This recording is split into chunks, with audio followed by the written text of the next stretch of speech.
Morning light slid across the small apartment in Tucson, catching the wavering steam from the iron as Maria Delgado pressed the hem of her navy blue dress. It was the only elegant dress she owned, carefully wrapped in tissue paper after church weddings and cousins' graduations, brought out again today because there was nothing else to bring out. She set the iron back on its heel and checked the cuffs for the 1,000th time, smoothing the fabric until it lay obedient and flat. Her phone buzzed on the kitchen counter. She wiped her palms on a dish towel before answering. "Hola, Andrew." "Hey, Mom." His voice was bright, hurried. "Change of plans. I'll send an Uber to pick you up." Maria blinked at the clock over the stove, the one with the second hand that ticked a little too loudly. "I thought you were coming. You told me you'd swing by after the florist." But listen, Patricia's car died this morning. Total surprise. She needs a ride to the venue, and I figured it's easiest if she takes your car. Emily's dad is dealing with something at the church." A quick breath, as if he'd already moved on to the next task. "You understand, right? It's just logistics." Just logistics. The phrase sat there like a coin on her tongue, cold and metallic. She looked at her keys on the hook by the door, the little silver virgin keychain Andrew had picked out for her when he was 8. "Of course," she said softly, "if it helps." "You're the best," he said. "The Uber will be there at 2. Love you, Mom." "I love you too." The call ended. The kitchen returned to its normal sounds. The hum of the old refrigerator, the thin tap of the second hand. Maria set the phone down with care and stood for a moment, letting the quiet settle around her. She finished the dress, pressed the shoulders, checked the zipper, pinned the corsage she had bought at the grocery store yesterday, white carnations because they were on sale and looked sturdy. In the bathroom mirror, she pulled her hair into a low twist and pinned it with the pearl clip she'd worn to Andrew's high school graduation. The clip had lost a stone years ago. She turned it just so the missing bit didn't show. When she sat to buckle her shoes, her hands hesitated, as if remembering other mornings. For 40 years, those hands had known every shape of need. They'd known the weight of a sleeping child, heavy as wet laundry after a shift. They'd known the pull of fabric under a sewing machine foot, the press of needles against fingertips until feeling went faint and thready. They'd counted dollars and quarters for textbooks and bus passes. They'd signed checks for a security deposit when Andrew found his first apartment, slid grocery bags across a kitchen table, kept ordinary days afloat. "Just logistics," she murmured and finished the buckles. At 1:58, the app pinged. "Your driver is arriving. White sedan." She took her purse, the good one, the one she kept in its dust bag, and locked the door behind her. Heat lifted off the concrete walkway in little mirage waves. Tucson in the late morning was all bright edges. Pale sky, stucco walls, the thin shade of a mesquite tree trembling in a small wind. The white sedan rolled to a stop. The driver glanced at her in the rear view and gave a polite nod that didn't quite become a hello. Maria slid into the back seat, smoothing her skirt. Her car keys were not in her purse. That was new. She folded her hands over the clasp and held on. Neighbor's yard slipped by, desert landscaping with barrel cacti and bougainvillea, chain-link fences draped with sun-bleached prayer flags, a mailbox shaped like a jackrabbit. The driver had the radio on low, soft talk about weather, mid-90s by afternoon, monsoon maybe later in the week. Maria watched the streets she'd known for decades move past the window, each corner carrying a small history. The market where Andrew used to beg for popsicles after Sunday Mass. The laundromat where she'd fallen asleep in a plastic chair while a final load spun.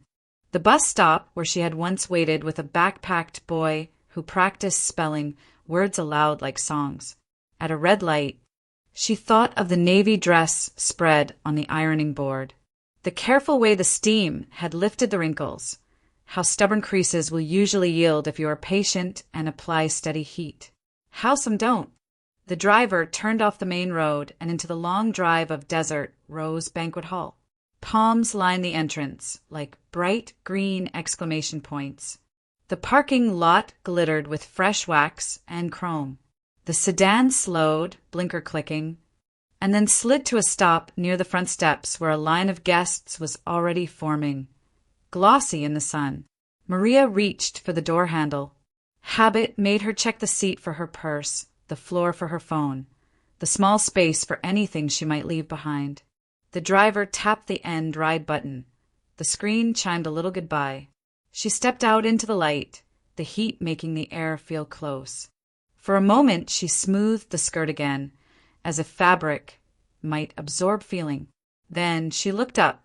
There, parked at the curb in the prime spot, polished to a shine she recognized because she kept it that way, sat her car. The Virgin keychain would be flashing somewhere inside, hitting the sun just right.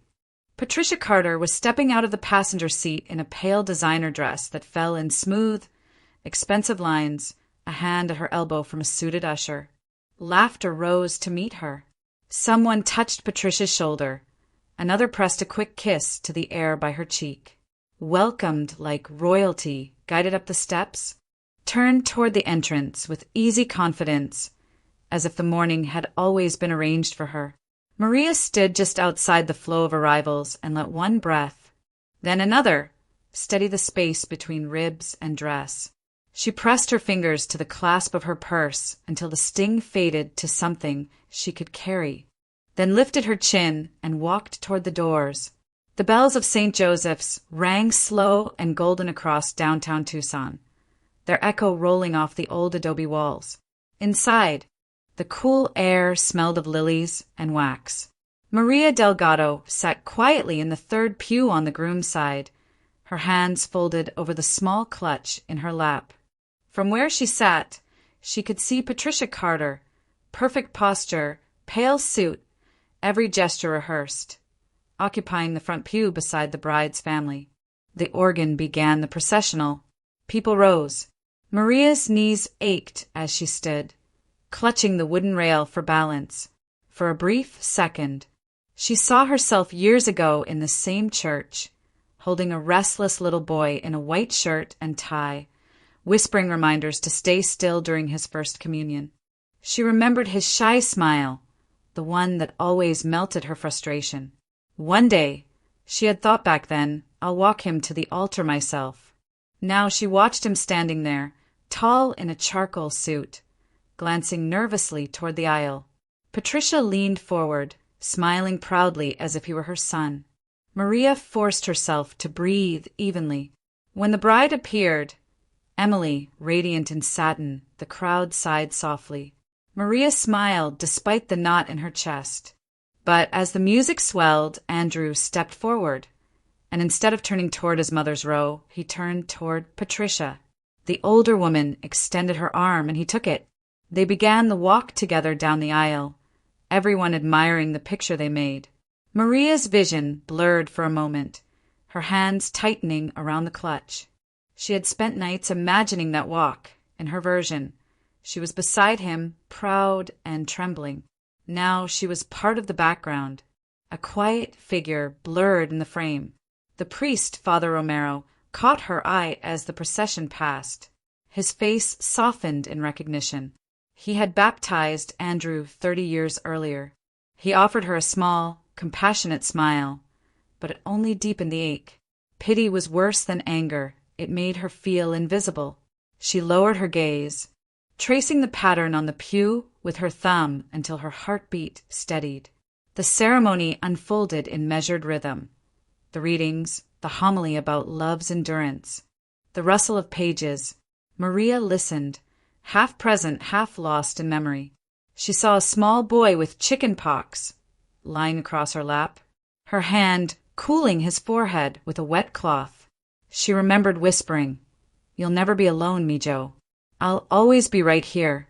She had believed that promise could hold forever. The priest's voice brought her back. Now, the couple wishes to share a few words of gratitude. Emily turned, smiling to the guests.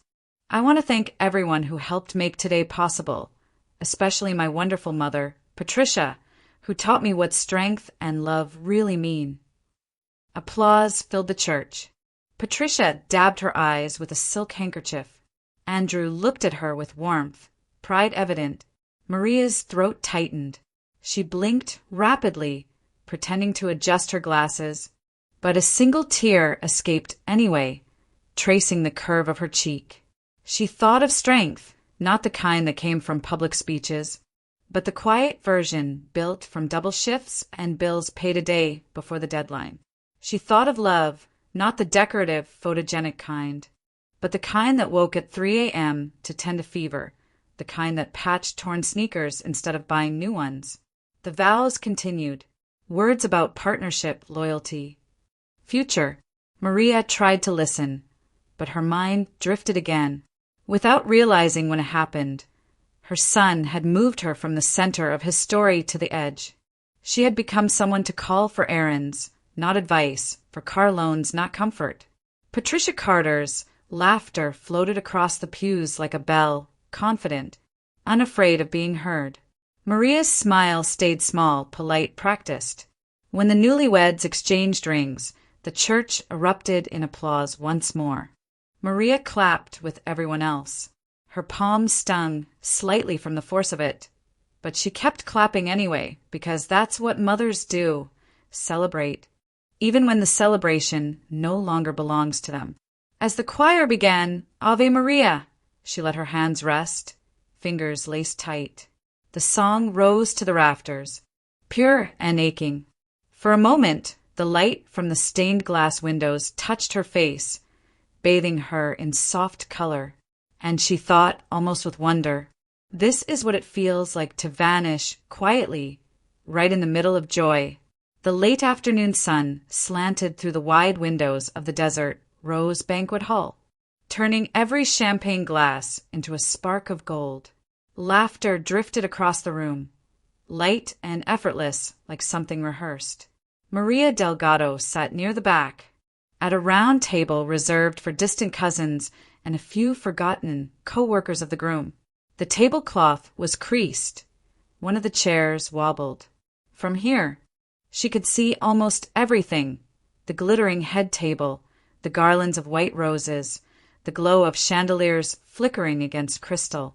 And in the very center of it all, Patricia Carter shone under the soft lights, her silver hair styled to perfection, her pale dress flawless against the backdrop of flowers. Maria folded the cloth napkin across her lap, smoothing it again and again, her fingertips brushing the embroidery as if reading in Braille. The music swelled, cueing the traditional waltz.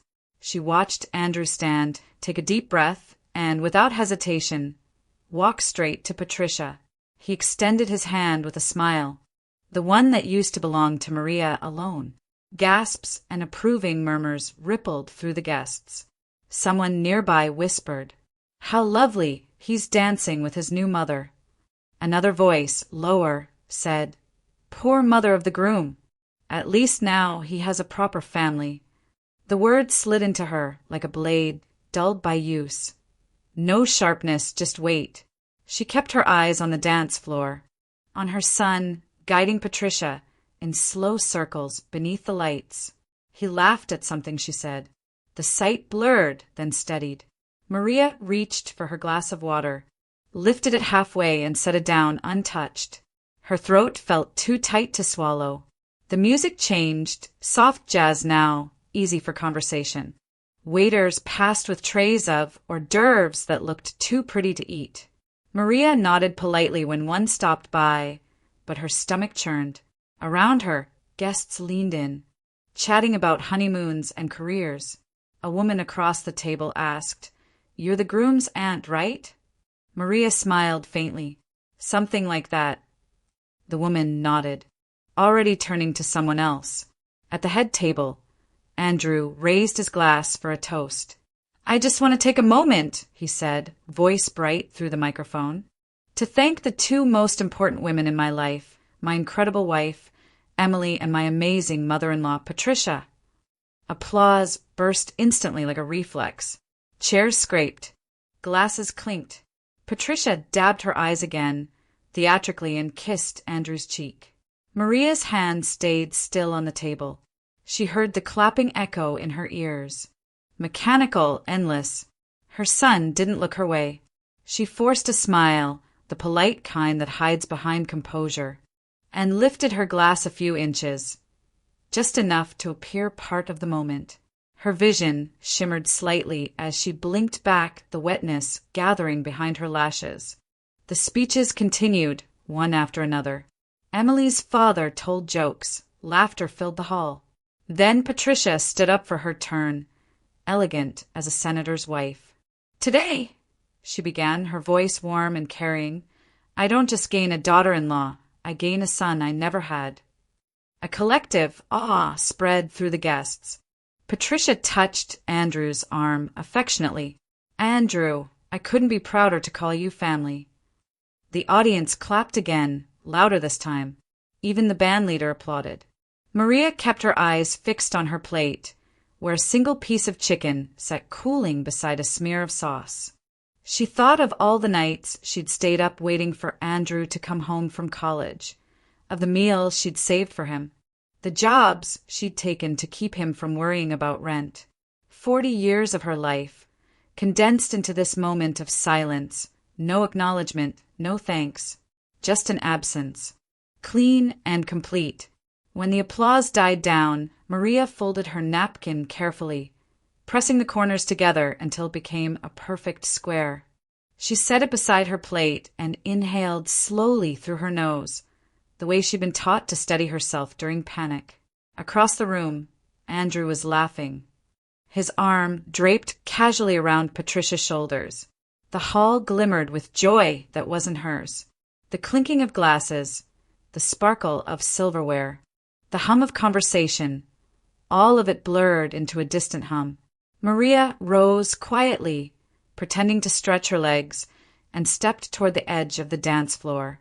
The band started another song, bright and romantic. Patricia's laughter rang out, clear as crystal. Maria didn't envy her. Not anymore. What she felt was quieter, heavier, a kind of mourning that didn't need tears to be real. She smoothed the fabric of her dress one last time and whispered to herself, barely audible beneath the music, "You did your part, Maria. All of it." Then she returned to her seat, sat down, and folded her hands again, the picture of composure amid celebration. Her silence louder than any speech in the room. The apartment was dark when Maria Delgado stepped inside. The sound of the lock clicking behind her louder than it should have been. Midnight had come and gone.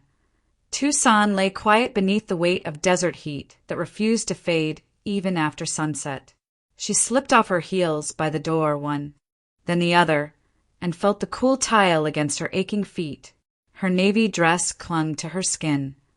Creases at the waist where she'd sat too long. Faint traces of perfume from strangers who'd brushed past her. She didn't turn on the main light, only the small lamp above the kitchen counter. Its yellow glow fell over the room, soft but unforgiving. The table, cleared earlier that morning, now held a small pile of receipts she'd set aside weeks ago. Catering, flowers, decorations, the band. She pulled them closer, aligning the corners as she used to align fabric before cutting. Numbers stared back at her. $11,000. $11,000 she'd scraped together from savings, odd jobs, the refund check she'd once meant to use for fixing her car's air conditioner. Maria traced a fingertip over the total and let the reality sink in. She had paid for her own humiliation. Every toast, every round of applause that had erased her, it had been financed by her. The irony was almost elegant in its cruelty. She pushed the receipts aside, exhaled, and looked toward the living room. There, on the bottom shelf of the cabinet, was an old wooden box she hadn't opened in years. The varnish had dulled. One hinge squeaked when she lifted the lid.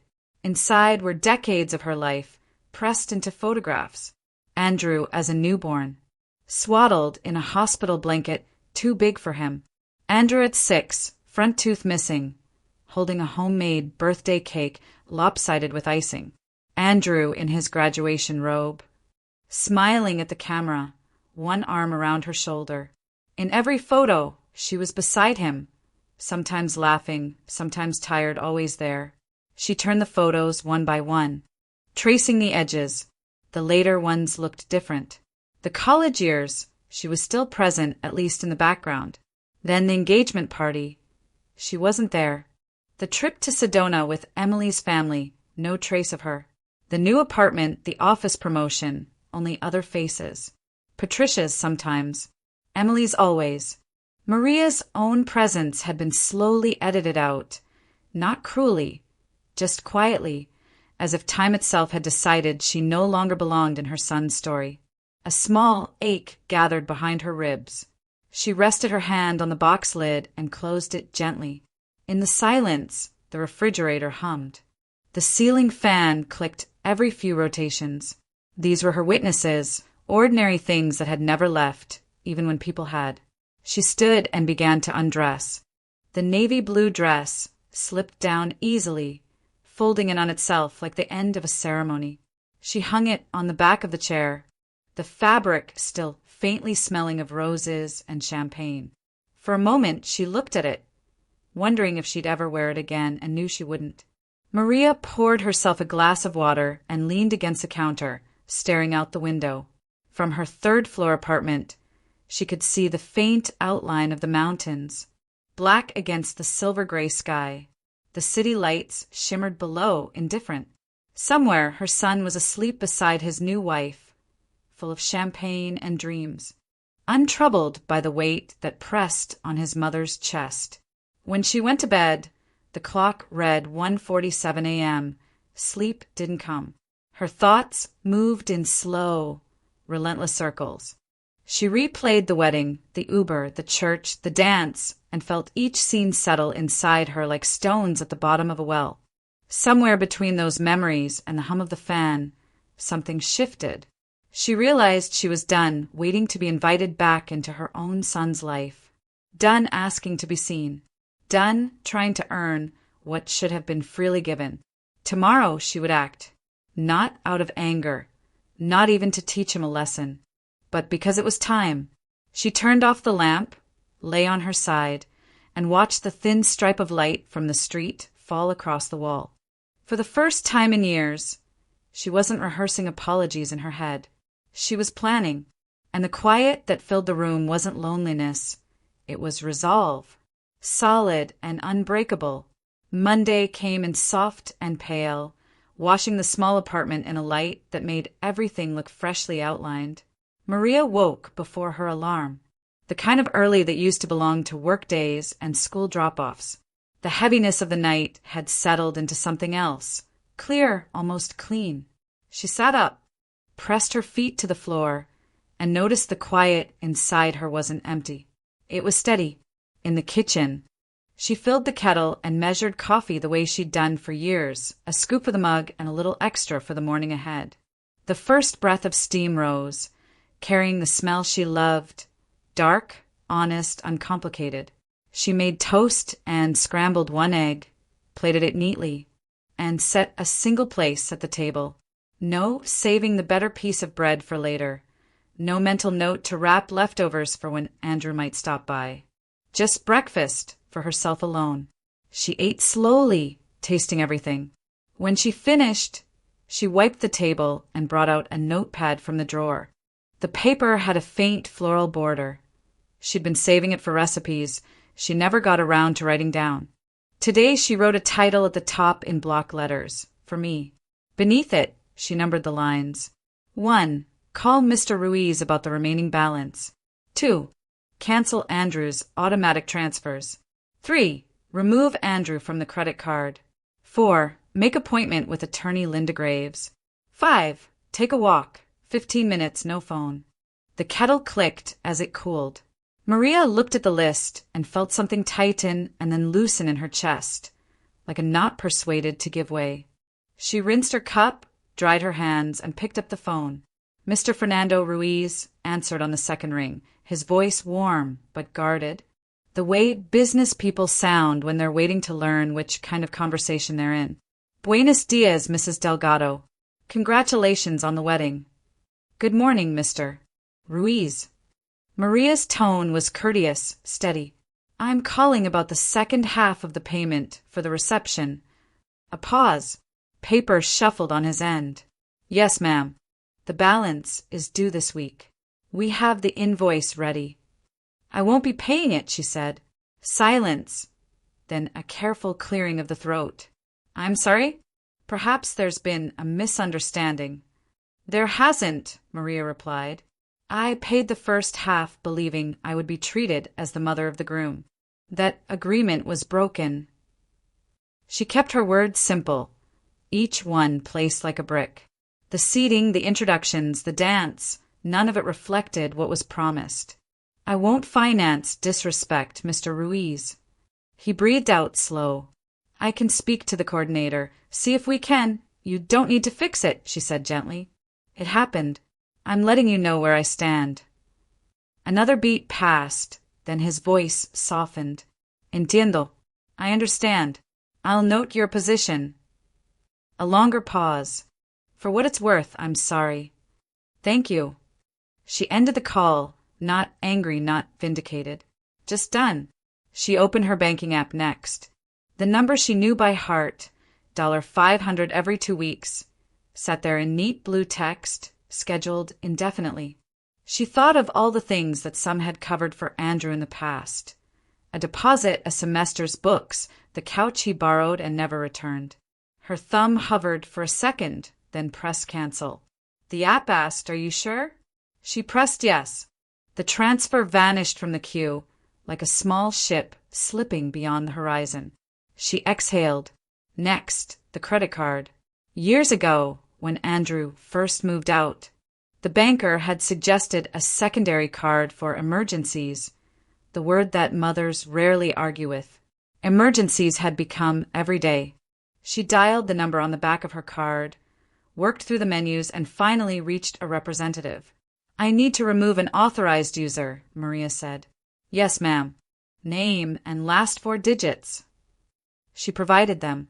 There were security questions, then a pause while the representative typed. All set, Mrs. Delgado. The secondary card is deactivated. Anything else today? No, that's all. Take care of yourself, the woman added softly, a kindness that landed where it mattered. Maria set the phone down and looked at the list. 3 items crossed off in clean lines. The 4th waited. Make appointment with attorney Linda Graves. She didn't hesitate. Her neighbor, Mrs. Carmen, had pressed the name into her hand last month. If you ever need real advice, not chisme, she'd said. Maria found the business card in a bowl by the door, dialed, and listened to the calm receptionist on the other end. Law office of Linda Graves. Good morning. I'd like to schedule a consultation. Of course. We have Wednesday at 10:30 a.m. or Thursday at 2 p.m. Wednesday. Please. Any specific matter? Personal finance and boundaries, Maria said, surprised at how right the words felt. Understood.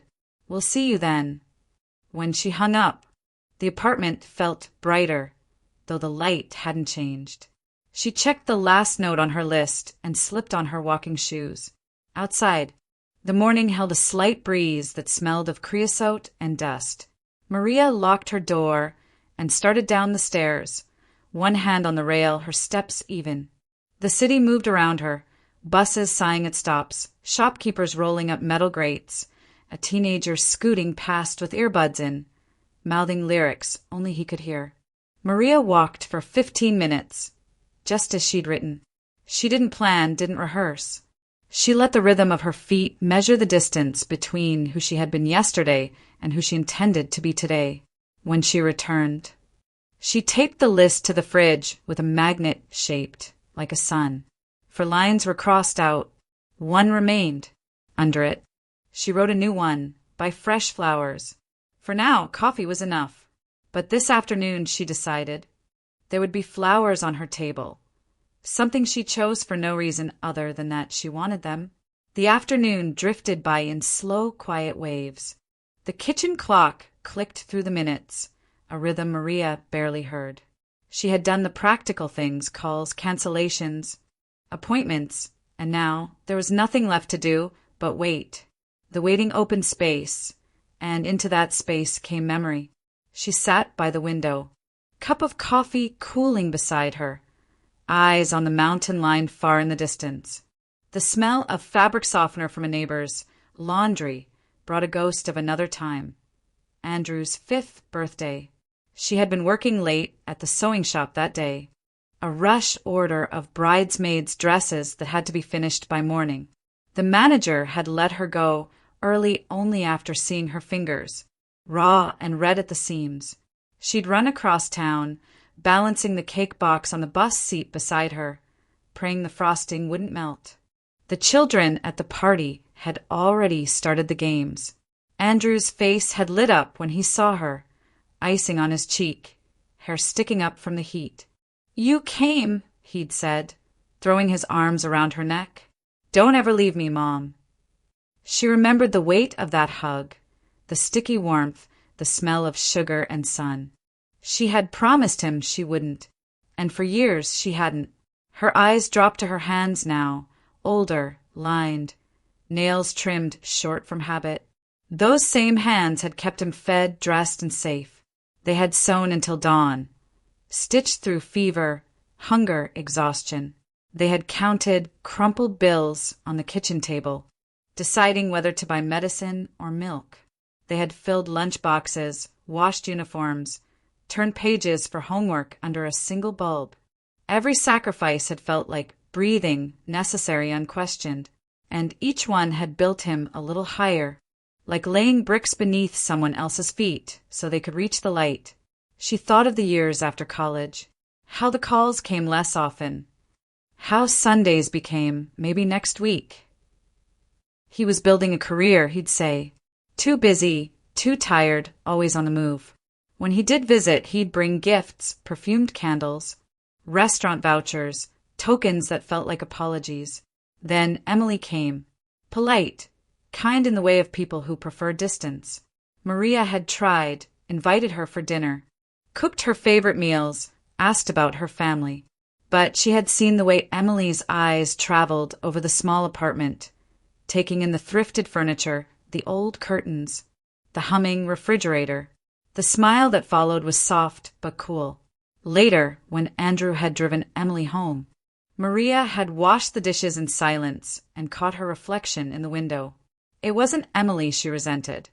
It was the flicker of shame she'd glimpsed in her son's face. Quick but unmistakable when Emily had mentioned her parents' home up in the foothills. She had told herself it was her imagination. But after that night, something shifted. He stopped bringing friends over. Holidays grew shorter. His world expanded, and she became a smaller orbit within it. Maria turned her gaze toward the ironing board, still standing in the corner, the navy dress draped neatly over it from 2 days ago. She remembered how carefully she'd pressed it, how she'd taken her time smoothing every crease. The smell of steam and starch, the hiss of the iron, rituals of care learned long ago. She'd done it to look respectable, to honor his day, to belong. But that dress had also been her uniform of silence. Each press of the iron had been another act of erasure, making herself neat, small, invisible, so no one could point and say she didn't fit. She had mistaken quiet for dignity, endurance for love. Now, in the stillness of the afternoon, she saw it for what it was. Loyalty turned into self-erasure. The cost of being the dependable one, the uncomplaining one, had been her own reflection fading from the life she built. Maria rose and went to the ironing board. The dress gleamed faintly under the light, still hanging where she'd left it.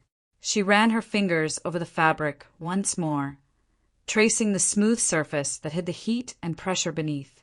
"Enough," she whispered. The word didn't sound angry. It sounded final, like a stitch tied off after years of sewing the same seam. Outside, a wind moved through the desert trees. carrying dust and the faint scent of rain. Maria let the sound fill the room, standing there a moment longer before turning away from the dress. The day was far from over, but something inside her had ended quietly, completely, and in its place something new was beginning to breathe.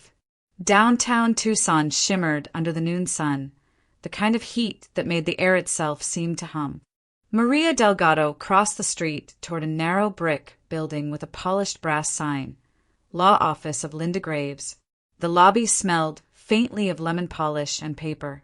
She was 10 minutes early, so she sat on a leather chair near the reception desk, smoothing the hem of her skirt and glancing at the framed certificates lining the wall. When her name was called, Maria followed a young assistant down a hallway to a corner office filled with soft desert light. Linda Graves stood to greet her, a tall woman in her 50s with silver streaks in her dark hair, glasses perched low on her nose, and a handshake that was firm but kind. "Mrs. Delgado, it's good to meet you. Please have a seat." Maria sat across from the desk, feeling the quiet competence in the room like a steady current. The lawyer flipped open a notepad. "You mentioned on the phone this was about some personal financial boundaries." Maria hesitated for a moment, then began. She told her everything, the wedding, the Uber, the seating, the toasts, the silence. She spoke evenly, but there were moments when her voice wavered, especially describing how her own car had carried another woman in her place. Linda didn't interrupt. She wrote small, neat notes, nodding occasionally, the kind of listening that didn't rush or pity. When Maria finished, she exhaled and waited. Linda set her pen down. "First," she said, "you're well within your rights.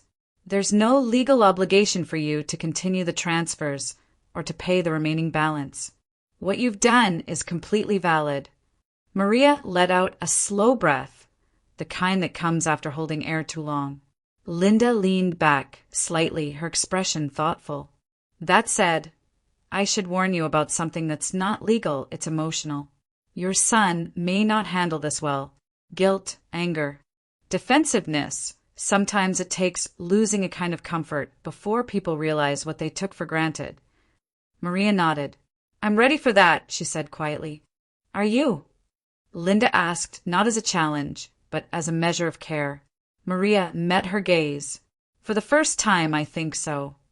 Linda smiled faintly. "Good. Because what you're doing isn't punishment, it's correction. There's a difference." The words settled into Maria like warm sunlight after cold air. She gathered her purse and shook Linda's hand. "Thank you, Ms. Graves." "Any time," the lawyer said. "And Mrs. Delgado, don't forget clarity is its own reward. You deserve that much." Outside, the city shimmered brighter, the sky a hard blue. Maria walked slowly down the block, feeling the air move through her hair, feeling lighter. At the corner, a storefront caught her eye, a travel agency, the kind she'd passed 100 times without ever looking twice. In the window were posters of beaches, Puerto Vallarta, Mazatlan, Cabo San Lucas. Each photo showed turquoise water and open sky, couples walking barefoot in the surf, hammocks swaying in the breeze. The idea of travel had always belonged to other people. Families with time, couples with money, retirees with plans. But today, standing there in the sun, Maria thought, why not me? Before she could second-guess herself, she pushed open the glass door. Inside, the air was cool and smelled faintly of coconut sunscreen. A woman behind the counter looked up. "Good afternoon. Planning a trip?" "Not yet," Maria said, smiling a little. "But maybe soon." She picked up 2 brochures, Puerto Vallarta and Mazatlan, and tucked them into her purse. The paper felt crisp, new, like something waiting to happen. On the bus ride home, she looked out the window, the brochures resting on her lap. The thought of traveling alone felt wild, but it stirred something, an excitement that was small, quiet, and utterly hers. That evening, after dinner, she called her sister in San Diego. Angela answered on the second ring, her voice warm and teasing. "So, Did the grand event go smoothly? Maria paused, then told her everything. The Uber, the ceremony, the dance, the decisions she'd made since. When she finished, silence lingered for a heartbeat, and then Angela laughed softly, not cruelly but with pride. It's about time you live for yourself. Maria. Maria smiled into the phone, looking at the travel brochures spread across the table. Maybe I finally will. Outside, the desert night had cooled. A breeze drifted through the half-open window, carrying the faint scent of rain. For the first time in a long while, Maria didn't feel small inside her own home. She felt ready, like something within her had quietly shifted toward freedom. The next week unfolded quietly until Saturday afternoon. When Maria's phone began to buzz across the kitchen counter, she glanced at the screen. Andrew. For a brief second, she hesitated, then answered. His voice came sharp, tight with anger. Mom, what's going on with the banquet hall? Mr. Ruiz called me. He said the second payment was never made. I told him that must be a mistake, because you were handling it. Maria took a slow breath. It's not a mistake, she said evenly. I decided not to pay the remaining balance. What do you mean you decided? He caught himself, then forced a breath. Mom, this is embarrassing. The venue manager called me while I'm just back from my honeymoon. What are you doing? She didn't raise her voice. Come by tomorrow. We'll talk in person. There was a pause on the line. Tomorrow, he repeated. Yes, Andrew. Tomorrow. He muttered something under his breath, then hung up. That night, Maria tidied her apartment, not because she needed to impress anyone, but because she wanted order before the storm. She brewed chamomile tea, watched the sun dip below the Tucson mountains, and felt the quiet courage of someone who had finally stopped explaining herself to ghosts. The next morning, the knock came early. Andrew and Emily stood outside her door, both tanned from the honeymoon, both wearing the same expression, wary. Emily carried her purse tight against her body. Andrew's jaw was set. Maria opened the door and stepped aside. Come in. They sat at the small kitchen table where she'd raised her son, where countless breakfasts and late-night talks had taken place. Now, silence filled the same air. Andrew started first. Mom, I really don't understand what this is about. Mr. Ruiz said the account is in your name. If you don't pay, it's going to look bad for everyone. It's not personal. Maria finished for him. He blinked. Right. It's just logistics. A misunderstanding. She smiled faintly, almost sadly. It was never just logistics, Andrew. It was about respect. Emily's eyes flickered between them, her fingers twisting the strap of her bag. Mrs. Delgado, we didn't mean to upset you. The seating, it was all last minute. I thought you were fine sitting closer to your cousins, Maria interrupted softly. I wasn't upset about where I sat. I was upset about what it said. Andrew exhaled sharply. Mom, please. It was a wedding. Things were chaotic. You're reading too much into it.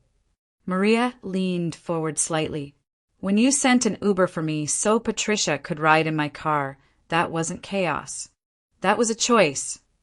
He looked away. Her car broke down. She needed a ride, and your mother didn't. Maria asked. Her voice was calm, but every syllable landed like a quiet bell. You wanted everyone comfortable except the person who made your comfort possible. Andrew's shoulders slumped, guilt flickering for the first time. Emily lowered her head. I worked for 40 years to make sure you never lacked anything, Maria continued. I wasn't looking for gratitude, but I didn't expect to be erased either. Emily's voice trembled. Mrs. Delgado, I didn't realize you felt that way. I'm so sorry. I should have noticed. Maria turned to her gently. It wasn't your responsibility to notice. It was his. Andrew rubbed his temples, frustration creeping into his tone. Why are you doing this? Why now? Because I needed to stop pretending everything was fine, she said. I canceled the payments I've been sending you. The transfers. The credit card. I won't keep financing a relationship where I don't exist. His head snapped up. You what? You heard me, she said. You're grown, Andrew. It's time to live that way. Emily gasped softly, then covered her mouth. Andrew pushed back from the table, pacing a small circle. This isn't fair. You can't just— I can, she said simply. And I did. For a long moment, only the sound of the clock filled the room. Then Emily began to cry, quietly at first, then harder. She's right, she whispered. We hurt you and we didn't even see it. We treated you like someone who'd always be there to fix everything. Maria's expression softened, but she didn't move closer. Forgiveness, she said quietly, isn't the same as returning to old patterns. Andrew stopped pacing, his eyes wet, voice breaking. You're still my mother. Maria looked at him for a long moment, the lines around her eyes deepening. Then act like it. He swallowed hard, chest rising and falling. Emily reached for his hand, but he didn't take it. The silence that followed wasn't cold. It was the silence after a truth too big to fill with words. Finally, Maria stood. She walked to the window, looked out at the desert morning, then turned back to face them. I don't hate you, she said. I don't want revenge. I just want peace. Andrew nodded slowly, his voice hoarse. I didn't know it got this bad. You didn't want to know, she replied softly, but now you do. She walked back to the table, her tone steady. My door is still open, but it's a door that swings both ways now. If you want to come through it, you'll have to meet me halfway. Emily wiped her face and whispered, We will. Andrew's eyes lingered on his mother, a mix of shame and relief crossing his face. I'll call you soon. Maria nodded. Not out of duty. Call when you're ready to listen. They left quietly, the door clicking shut behind them. Maria exhaled long and slow, the kind of breath that empties years of silence. She looked at the kitchen table, at the two empty chairs, and for the first time, it didn't feel lonely. It felt honest. The week moved quietly, as if the world itself were taking a deep breath. The desert air felt cooler, the evenings softer. Maria spent her days reading, walking, tending to small things she'd long ignored. A loose hinge, the potted basil on her balcony, the hummingbird feeder she'd always meant to hang. The apartment felt lighter somehow, as though every object inside it finally belonged to her. On Thursday afternoon, her phone buzzed. A message from Andrew. Mom, I didn't mean to hurt you. I love you. Maria stared at the words for a long time. They were simple, almost childlike, the kind that used to fix everything when he was small. But this time they weren't a promise, just a beginning. She typed slowly, letting each word settle before she sent it. I love you too. When you're ready for an adult relationship, I'll be here. She pressed send. The message went through, the small gray check mark appearing beside it. Then nothing. No reply. In the past, that silence would have eaten at her. She would have waited, checked, overanalyzed every minute. But now the quiet didn't sting. It felt like space, clean and necessary. She placed the phone face down on the table and stepped out onto the balcony. The sun was setting over Tucson, washing the mountains in gold and rose. Somewhere in the distance, a radio played faintly an old Spanish ballad about lost love and freedom. Maria smiled. The wind lifted her hair, carrying the scent of dust and orange blossom. For the first time in her life, she didn't feel the need to explain, to justify, to fix. She simply existed, whole, complete, enough. She thought about the words Linda Graves had said. Clarity is its own reward. Now she understood. Love didn't mean sacrifice until there was nothing left of you. It didn't mean silence or guilt or pretending everything was fine. Love, she realized, could stand on its own, steady, dignified, without dependence. Maria went back inside, turned off the lights, and sat by the window as the desert night unfolded. The city lights blinked like small fires in the dark. Somewhere, her son was beginning to understand, and she, finally, was free to live, not as someone's mother or someone's shadow, but as herself. The silence no longer felt empty. It felt like peace. 6 months later, the rhythm of Maria Delgado's life had changed entirely. The noise, the expectations, the endless reaching toward someone else's happiness, those things had fallen away like old paint washed clean by the rain. What remained was quiet, and the kind of stillness that held its own music. Her small rental house sat at the edge of Patagonia Lake, a single-story cottage with pale shutters and a wooden porch that creaked gently underfoot. Each morning began the same way, the low call of doves, the soft hum of fishermen's boats pushing off from the dock, and the sun spilling gold across the water. Maria would rise early, brew coffee strong enough to perfume the whole kitchen, and step outside barefoot, feeling the cool boards beneath her feet. The garden had become her new language. Tomatoes, herbs, a row of marigolds for color. She watered them before the heat came, humming old songs her mother used to sing. There was something healing about coaxing life from soil, the slow patience it demanded, the reward it offered in silence. In the afternoons, she often wrote letters to Angela. They weren't dramatic letters, just stories about the lake, the people, the quiet jokes of her days. Sometimes she described the scent of the morning air, or the old man who sold honey by the roadside, or the way the light changed on the water at dusk. Angela would write back, teasing that Maria was finally becoming a poet of peace. Once a week, she drove into the small town nearby, a drive lined with cottonwood trees and the smell of mesquite smoke from distant barbecues.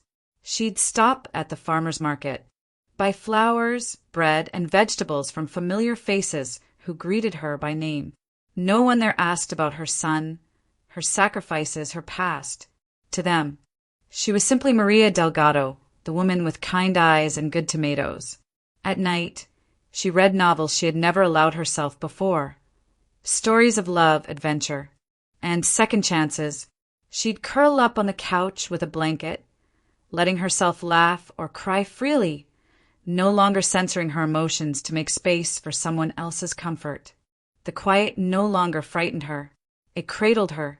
Sometimes, on calm evenings, she'd walk to the water's edge, where the sky mirrored itself perfectly in the lake.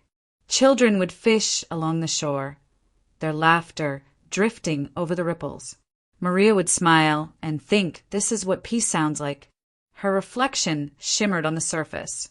Older, yes, with lines carved by years of worry and endurance, but also softer now, more assured.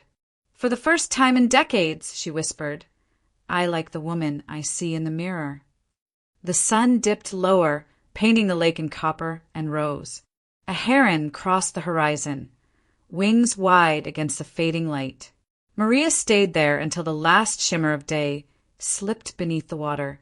The pain that once filled her had transformed into something quieter, deeper, a peace she had earned, one morning, one boundary, one breath at a time.